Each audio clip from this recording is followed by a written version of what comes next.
wabarakatuh. Di video ini kita akan bersama-sama membahas tentang Khulafaur Rasyidin.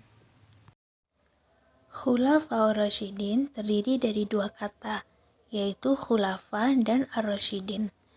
Khulafa adalah bentuk jamak dari khalifah yang artinya pengganti atau pemimpin. Sedangkan Rasyidin artinya adalah mereka yang mendapat petunjuk. Jadi, Khulafaur Rasyidin ini adalah orang yang ditunjuk sebagai pengganti yang selalu mendapat petunjuk dari Allah. Khulafaur Rasyidin ini diberikan kepada para sahabat yang terpilih menjadi pengganti Rasulullah SAW sebagai pemimpin umat. Khulafaur Rasyidin terdiri dari 4 khalifah, yaitu 1. Abu Bakar As-Siddiq, 2. Umar bin Khattab, 3. Utsman bin Affan, dan yang keempat adalah Ali bin Abi Thalib. Kita bahas satu persatu yuk. Yang pertama, Abu Bakar As-Siddiq.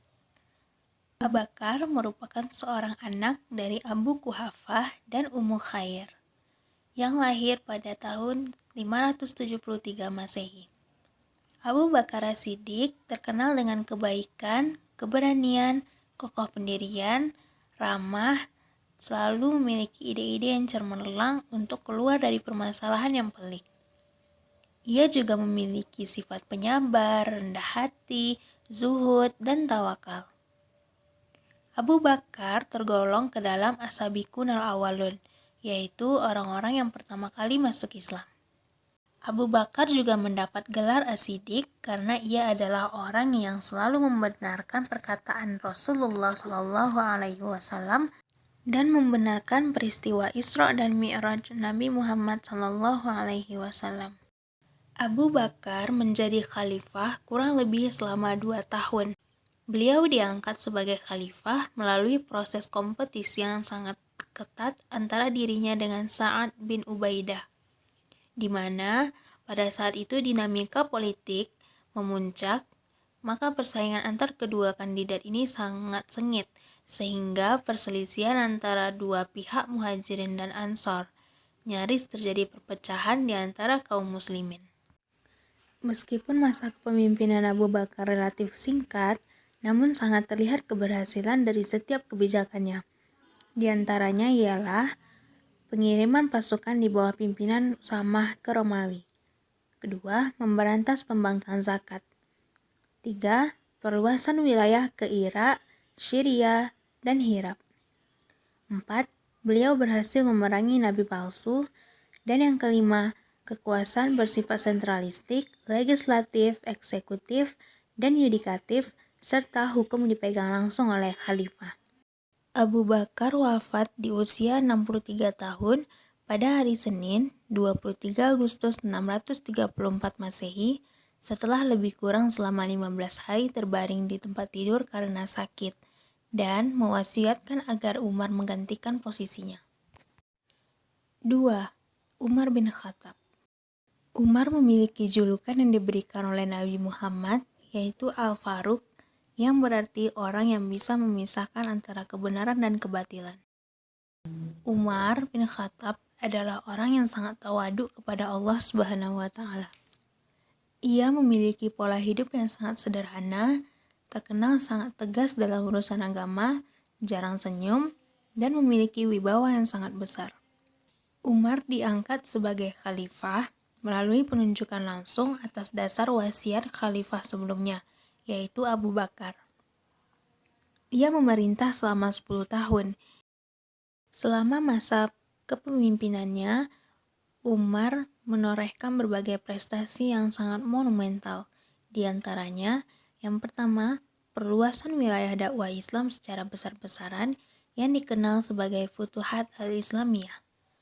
Wilayah dakwah Islam pada masa Khalifah Umar bin Khattab ini sangatlah luas, hingga ke Afrika Utara, Armenia, dan sebagian wilayah Eropa Timur. 2. Mengatur administrasi dan keuangan. Umar membentuk Baitul Mal dan Dewan Perang. Baitul Mal bertugas untuk mengurusi keuangan negara, sedangkan Dewan Perang bertugas mencatat administrasi ketentaraan. Yang ketiga, menetapkan kalender Hijriyah. Yang keempat, membentuk Dewan Pemilihan Khalifah. 3. Utsman bin Affan. Utsman bin Affan merupakan salah satu dari 10 sahabat Rasulullah SAW yang diberitakan sebagai penghuni surga. Ia juga merupakan Khulafaur Rasyidin yang ketiga dan merupakan salah satu seorang sahabat Nabi yang mendapatkan petunjuk. Memiliki akhlak yang sangat mulia, pemalu, dermawan, dan juga terhormat. Utsman bin Affan menjabat sebagai khalifah selama 12 tahun. Ia diangkat melalui Dewan Pemilihan Khalifah, yaitu semacam tim formatur yang dibentuk oleh Khalifah Umar bin Khattab. Selama ia menjadi khalifah, ada beberapa prestasi yang dicapai oleh Utsman. Yang pertama, kodifikasi Mushaf Al-Quran. Kodifikasi Al-Quran pada masa Utsman bin Affan, pengumpulan dan penulisan Al-Quran disebut Mushaf Utsmani atau Al-Imam. Himpunan Al-Quran ini digandakan menjadi 4 buah oleh Zaid bin Thabit, dibantu oleh Abdullah bin Zubair, Sa'ad bin As, dan Abdurrahman bin Haris. Kemudian dari 4 mushaf tersebut didistribusikan ke beberapa wilayah seperti Mekah, Suriah, Basrah, dan juga Kufah. 2. Renovasi Masjid Nabawi. 3. Pembentukan Angkatan Laut. Tujuan dibentuknya Angkatan Laut ini adalah untuk melindungi wilayah Afrika, Siprus, hingga Konstantinopel yang banyak diliputi lautan.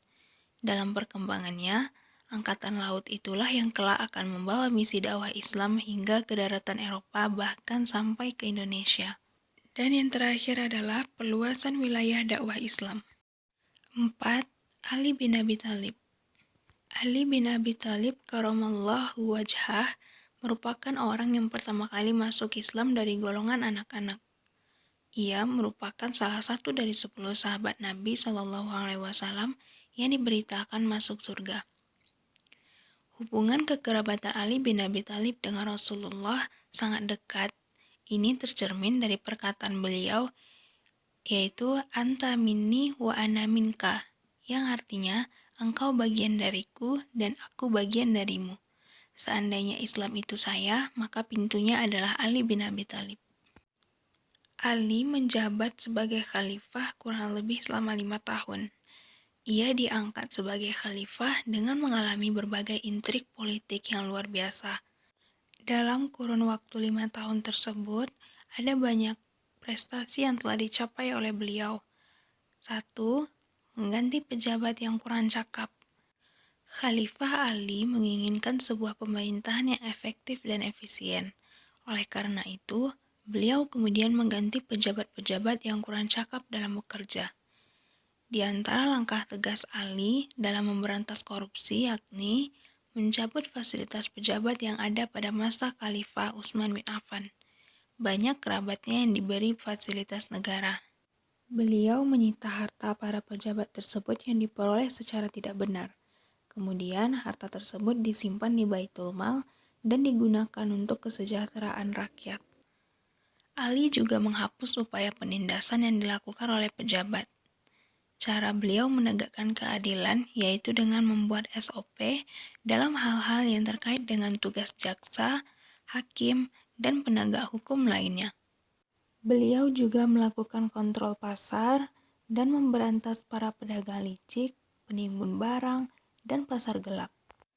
2. Membenahi keuangan negara. Pada masa Khalifah Utsman bin Affan, banyak kerabatnya yang diberi fasilitas negara. Khalifah Ali memiliki tanggung jawab untuk membereskan masalah tersebut. 3. Memajukan ilmu nahwu. Pada masa pemerintahan Ali, penulisan huruf hijaiyah belum dilengkapi dengan tanda baca, seperti kasrah, dhammah, fathah, dan syaddah, yang menyebabkan banyaknya kesalahan pada bacaan teks Al-Quran dan hadis di daerah-daerah yang jauh dari Jazirah Arab.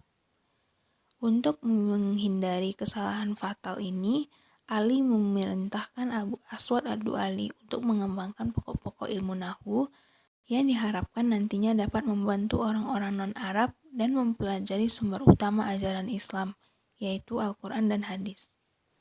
4. Pembangunan kota Kufah. Khalifah Ali membangun kota Kufah ini secara khusus.